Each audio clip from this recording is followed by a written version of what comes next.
day we had today. Good evening, everyone. It's Eric Wilhelm here, Weather for Weather Geeks, the midweek edition on Wednesday, the 24th of March, 2021, and it's going to go into the record books as a steamy one. In fact, we broke a record today.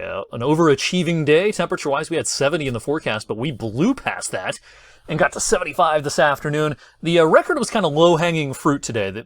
This record of 73 set 5 years ago, not a very warm record high for the tail end of March. Most of our records at this time of the year are in the upper 70s, even 80 or so. But we broke today's record set in 2016 at 325 this afternoon, and we'll be in similar territory for tomorrow. Look at Erie, PA. Again, a downsloping component to the wind in Erie means they get warmer than a lot of places, which is a little counterintuitive since it's right next to that cold lake. But if the wind is not blowing off of Lake Erie and it's blowing out of the south, that's a wind direction that causes air to sink off the higher terrain to the south of Erie and warm that location up. 73 in Cleveland, 73 in Pittsburgh this afternoon. All right, in your community, you may have heard the tornado siren this morning as part of Severe Weather Awareness Week, the annual statewide tornado drill every Wednesday during Severe Weather Awareness Week. We do the statewide tornado drill at 10 minutes until 10. So Severe Weather Week rolls on, and I want to talk this evening about a few myths when it comes to tornadic activity. Some of these you may have heard of, some maybe not, but one of the things, of course, I was told when I was growing up is if a tornado threatens, crack the windows to equalize the pressure between the outside and the inside of your house. Well, as it turns out, that accomplishes absolutely nothing. There's no big difference in the pressure between the inside of your house and the outside. Your house is not going to explode. All you're doing is letting the wind in. So don't do that. Also, try to stay away from the old myths about your neighborhood or your community or your city because of the proximity you may have to a river or a hill or something like that. A lot of people believe that tornadoes don't come to those locations because of certain geographical features. Some people believe that tornadoes never come to cities, and that's simply not true. There's just a lot more countryside across the U.S. than big urban centers, and so tornadoes, of course, hit those rural areas more often because there's a lot more real estate covered by the rural sections. All right, and another one of these myths is go to the southwest corner of your home. That's also not true. Any interior room is good as long as you're away from windows. Of course, if you have a basement, that's preferable. But there's nothing special about the southwest corner of your home. When it comes to the location in your home, a lot of this, it's fairly common sense. And, if you don't have a basement, an interior room away from the windows is where you want to be. Put as many walls between you and the outside as possible. 1 wall, 2 wall, 3 wall. That's the place you want to be. So if you live on a slab house that does not have a basement, just get away from the windows. A lot of times a bathroom is a good place because a lot of homes don't have windows in the bathroom. It's a small room. It tends to be in the interior of your house. So that's a place to go.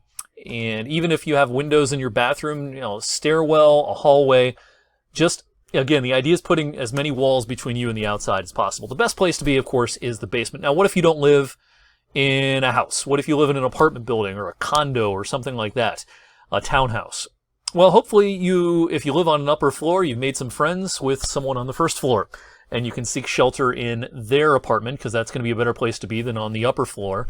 If your apartment complex has kind of a common area, maybe a workout room or an office or something like that, as long as it's, of course, close to the ground on a low floor, that's going to be better than being in your place if you live on an upper floor. All right, we have no severe weather threats really this evening. Stray shower might cross the area before the evening is through, but it's like a 10 to 20% chance kind of a thing. Most of us are going to stay dry.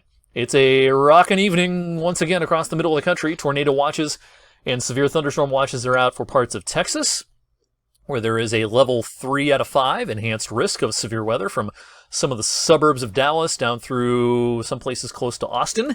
Now, this will shift east tomorrow, and this is kind of deja vu a little bit for a lot of the same areas that had a severe weather outbreak around this time last week. So, Alabama, Mississippi, parts of Tennessee. The difference in this event is that there's an elevated risk a little farther to the north, and this includes parts of the Ohio Valley. We'll talk about our specific threats here momentarily. In the meantime, we'll start with sunshine on Thursday. Clouds will increase in the afternoon. Now, it's going to be a race a little bit with the temperature in the clouds. If the clouds are a little bit slower, we might get up to 75, 76, even like we did today. If the clouds come in a little faster, maybe we fall just shy of the 75 we got to today. But either way, it's going to be warm. We'll still get north of 70 in most places tomorrow afternoon. But the clouds will thicken and lower, and rain will push in towards the evening. Now, I'm not expecting severe weather with this. Maybe a rumble of thunder. That's going to be a possibility. The more interesting weather, I think, takes place overnight is this low pressure, which will be rapidly strengthening, pushes into the state of Ohio. And I could see where there's enough instability and even some wind shear near that low and near the warm front that some heavy thunderstorms will be a possibility when most of us are sleeping. 12:30, 1 o'clock, 2 o'clock a.m., Thursday night into Friday morning. The rain chances will decrease by daybreak, but the bigger story, of course, is going to shift towards the wind as we go towards Friday morning. By Friday afternoon, as the low pushes away, the wind will start to diminish, and temperatures will kind of level off in the upper 40s, maybe 50 or so after an early morning high in the mid-50s. Calmer day on Saturday. Clouds will increase, though, ahead of our next system, which will bring showers Saturday night and early Sunday morning. So again, the lightning a little more prolific tomorrow evening off to our west, but some lightning and thunder, maybe 1, 2, 3 o'clock in the morning around here. Our severe weather risk locally is lower than in places such as Lima and Dayton and certainly Cincinnati, but I can't rule out there being some pretty rowdy thunderstorms for a couple of hours in the wee hours of Friday morning. All right, let's focus on the wind. This is a big ticket item.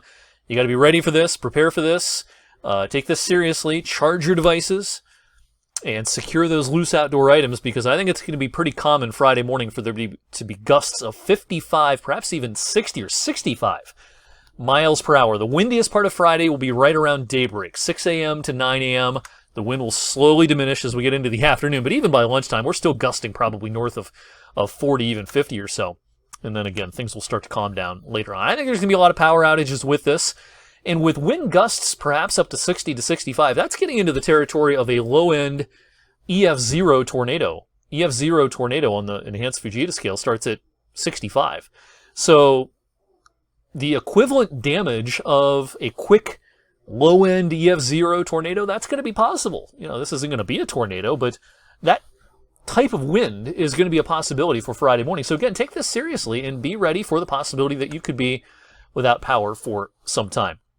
All right, a couple of days ago, we thought there might be trace amounts of snow with this quick cold shot Sunday into Monday. Now this system looks faster and more moisture starved, and I really don't think it's going to snow with it. And so I think we're going to end the month with no more accumulating snow over the next week. And this will make it 2 consecutive marches with less than an inch worth of snow officially at the airport. Last year, we only had a trace. This month, on the first day of March, we had 0.1 at the airport. We have not had accumulating snow since. That's pretty remarkable to have back-to-back marches with this little snowfall. And the way April is looking, looks like it's going to be a pretty snow-free month of April as well. Thank you for watching tonight's Weather for Weather Geeks. As always, you can check out the updated forecast tonight on 21 News at 11, the Storm Tracker 21 app, and on social media as well. I'll see you back here on Thursday.